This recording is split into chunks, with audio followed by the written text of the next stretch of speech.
ইলিশ আমাদের জাতীয় মাছ। এটা শুধু আমাদের খাবারই নয়, বাংলার ঐতিহ্য আর গর্বের প্রতীক।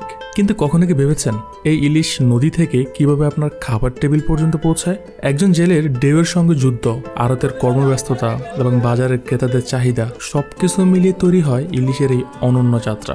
আজকে আমি আপনাকে দেখাবো ইলিশের সেই অদেখা জগৎ। নদীর ঢেউয়ের সঙ্গে লড়াই থেকে শুরু করে আড়তের ব্যস্ততা এবং বাজারের কোলাহল ঠেলে এই মাছ কিভাবে আপনার খাবার টেবিল পর্যন্ত পৌঁছায়। আজকে ভিডিওটি একটু বড় হতে পারে, কিন্তু বড় হলেও ইলিশের সেই অদেখা জগতের পুরো প্রসেসিংটা দেখতে পারবেন। চলুন শুরু করা যাক।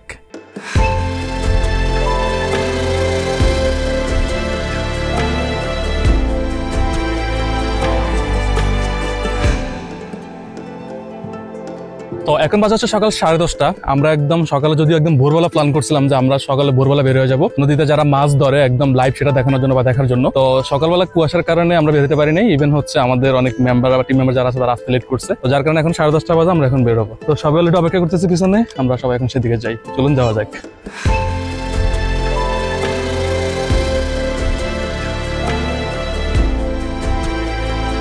লক্ষ্মীপুর জেলার খুবই নামকরা একটি বাজার মতিরহাট। প্রতিদিন লক্ষ লক্ষ টাকার ইলিশ আমদানি রপ্তানি হয় এই বাজারে। মতিরহাট দুটি জিনিসের জন্য বিখ্যাত, একটি হচ্ছে ইলিশ মাছ এবং আরেকটি হচ্ছে মেঘনা বিচ, যেটাকে অনেকে মিনি কক্সবাজারও বলে থাকে। প্রতিদিন বহু পর্যটক আসে এই মিনি কক্সবাজার খ্যাত মতিরহাট মেঘনা বিচ দেখার জন্য, সাথে তাজা ইলিশ কেনার জন্য। যাই হোক, আজকে আমাদের প্ল্যান বিচ দেখানো নয়, আজকে প্ল্যান হচ্ছে জেলেরা নদীতে ইলিশ ধরা থেকে আড়তে এনে বিক্রি করা যে প্রসেসিংটা সেটা লাইভ দেখানো। সো মাছ ধরার কিছু টাইমিং থাকে, যেটাকে এখানে আঞ্চলিক ভাষায় জোবা বলে থাকে। জোয়ার বাটার টাইমিং করে নদীতে মাছ ধরা হয়। সো জোয়ার বাটা, এটা শর্ট ফর্ম হচ্ছে জোবা, এখানে আঞ্চলিক ভাষায় জোবা বলে থাকে। সো জোয়ার বাটার টাইমিং করে নদীতে মাছ ধরা হয় দিনে 2 বার বা 1 বার, কখনো কখনো 1 বারও হয়, পরিস্থিতি বুঝে আর কি। তো এখন যে টাইমিংটা চলতেছে, এখন মাছ ধরার শেষ সময়টার দিকে, এখন জেলেরা জালগুলো টানবে বা জাল তুলে ফেলবে। আমরা এই জন্য এই টাইমটাতে এসেছি যাতে আপনাদেরকে মাছ ধরা দেখাতে পারি জালে মাছ সহ। তো এখানে হচ্ছে একটা নৌকা মূলত জাল টানতেছে। আই থিংক মাছ দেখতে পাচ্ছেন হয়তো বা। সো জেলেরা প্রথমে নদীতে গিয়ে একটা এরিয়া নিয়ে জালগুলো নর্মালি ফেলতে ফেলতে যায়, আর তাদের জালে ফ্লুইড বা ফোম থাকে চিহ্ন হিসেবে, যাতে জালের মাথাটা বেশি থাকে এবং তাদের জালগুলো আইডেন্টিফাই করতে পারে। বা নদীতে সেখান দিয়ে স্ট্রিমার যাওয়ার সময় যাতে দেখলে একটু সাবধানতার সাথে যায়, বা আরেকটা নৌকা যাতে এসে দেখে যে এখানে এই এরিয়াতে জাল ফেলে গিয়েছে। অনেকগুলো লজিক এবং কারণ বললাম যাতে বুঝতে সুবিধা হয় আপনাদের। সো তারপর তাদের জাল ফেলা শেষ হইলে অপেক্ষা করতে থাকে তাদের টাইম বুঝে। জোয়ার বাটার সাথে মিল রেখে টাইম শেষ হলে সবাই মিলে জাল টানতে টানতে তুলে ফেলে। সো এখন আপনারা মূলত সেটাই দেখতে পাচ্ছেন, যেহেতু আমরা একদম শেষ টাইমটাতে এসেছি। সো এখানে দেখতে পাচ্ছেন জালগুলো টানতেছে তারা বা জাল তুলে ফেলতেছে। তো নর্মালি আমরা অনেকেই হচ্ছে বা ইলিশ খাই বা দেখি বা ইলিশ মাছ দেখি, কিন্তু হচ্ছে ইলিশ সরাসরি যে লাইভ ধরার যে দৃশ্যটা সেটা আমরা অনেকে হয়তো দেখি না। তো এই যে ইলিশ মাছ টানার যে ইয়েটা, এই যে মাছ একটা আসছে, এই যে মাছ। এখানে যদিও এগুলো ছোট মাছ, কারণ এখানে সিজনটা হচ্ছে অফ সিজন। ইলিশের সিজন হচ্ছে বর্ষায়, তখন নদীতে প্রচুর পানি এবং ঢেউ থাকে। এখন অফ সিজন হওয়ায় নদী খুবই নীরব, শান্ত, মাছ কম এবং ছোট মাছ বেশি, বড় মাছ খুবই কম।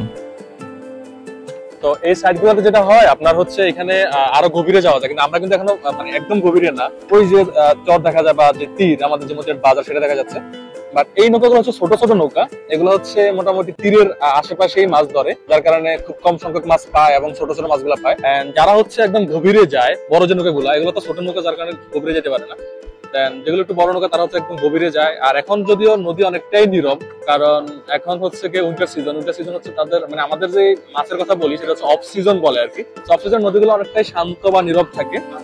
তো যার কারণে হচ্ছে আপনার এখন খুবই সুন্দর একটা মানে পানি মনে হচ্ছে একদম পুকুরে পানি মতো নিবিড়। নর্মালি সিজনে যেটা হয় এখানে উত্তপ্ত ঢেউ থাকে, ঢেউয়ের গর্জন থাকে।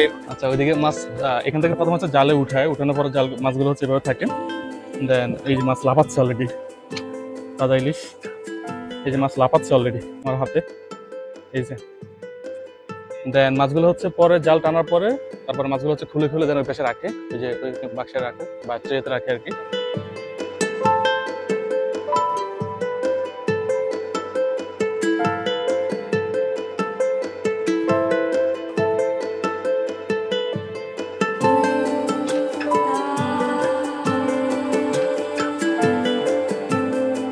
সো জাল তোলা শেষে তারা মাছগুলো জাল থেকে খুলে ট্রেতে নেয় এবং তীরে যাওয়ার জন্য বা আড়তের দিকে রওনা করে বিক্রির জন্য। তো এই যে এখন হচ্ছে তারা মূলত জাল মানে পুরো উঠানো শেষ, এখন হচ্ছে তারা মাছগুলো খুলে হচ্ছে তারা হচ্ছে এগুলো ট্রে করবে, দেন এই ট্রেটা হচ্ছে তারা তারপর আড়তের দিকে নিয়ে যাবে সেখানে বিক্রি করার জন্য।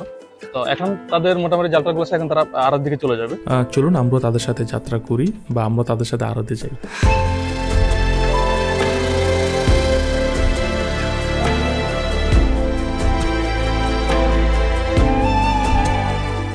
আমার পেছনে আপনারা এখন যে নৌকাগুলো দেখতেছেন এগুলো মূলত হচ্ছে সারাদিন নদীতে মাছ ধরার পরে যে টাইমিংটা আছে সেই টাইমিংটা শেষ হওয়ার পরে তারা মূলত ঘাটে ফিরে বা তীরে ফিরে হচ্ছে মাছ বিক্রি করার জন্য। তো আমার পেছনে দেখতে পাচ্ছেন আস্তে আস্তে কিন্তু অনেকগুলা নৌকা এখন আসতেছে নদী থেকে, আসতেছে তীরে ভিড়াচ্ছে এবং এখানে অনেকগুলা নৌকা হচ্ছে অলরেডি তীরে ভিড়ে গেছে। তো এখন ওরা হচ্ছে মাছ তুলতেছে। আমি এখন আপনাকে দেখাবো এই মাছগুলো সেখান থেকে আনার পর তুলে কিভাবে আড়তে বিক্রি করা হয়। চলুন যাওয়া যাক। সো মাছগুলো ট্রেতে করে নিয়ে আড়তে বা মাছের যে বক্সগুলো আছে সেখানে রাখা হয়। তারপর আড়তদার মাছগুলো নিলামে তুলে হালি হিসেবে 4 পিস 1 হালি, এখানে কেজি হিসেবে কিন্তু বিক্রি হয় না, এখানে হালি হিসেবে নিলামে রেট তোলে। সেখানে অনেক ব্যাপারী থাকে বা নর্মাল ক্রেতা থাকে, সবাই সবার মতো করে রেট বলে যার যা পছন্দ।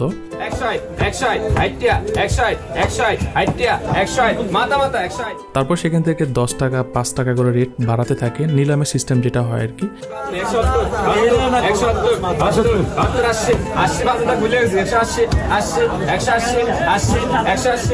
তারপর শেষ ডাক যার বা যার রেটে গিয়ে হচ্ছে নিলামটা স্টপ হয় সেই মূলত হচ্ছে গিয়ে মাছগুলো পায় বা সেই মূলত ডাক পায়। এভাবেই মূলত মাছগুলো আড়তে বিক্রি হয়।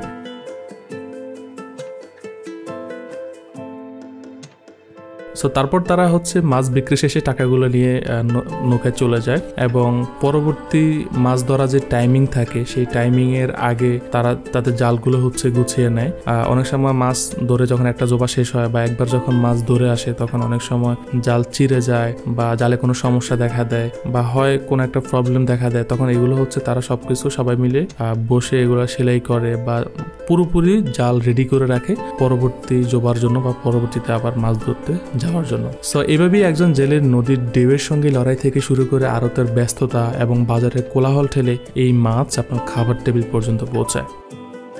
সেই ছিল আজকের ভিডিও। আশা করি ভিডিওটি আপনার কাছে ভালো লেগেছে। ভিডিওটি ভালো লেগে থাকলে একটি লাইক করে দিবেন, চ্যানেলটি সাবস্ক্রাইব করে দিতে পারেন এবং আপনার টাইমলাইনে ভিডিওটি শেয়ার করে দিতে পারেন। দেখা হবে নতুন ভিডিওতে প্রাকৃতিক সৌন্দর্যে স্বস্তির খোঁজে। সেই পর্যন্ত সবাই ভালো থাকুন, সুস্থ থাকুন। আল্লাহ হাফেজ, আসসালামু আলাইকুম।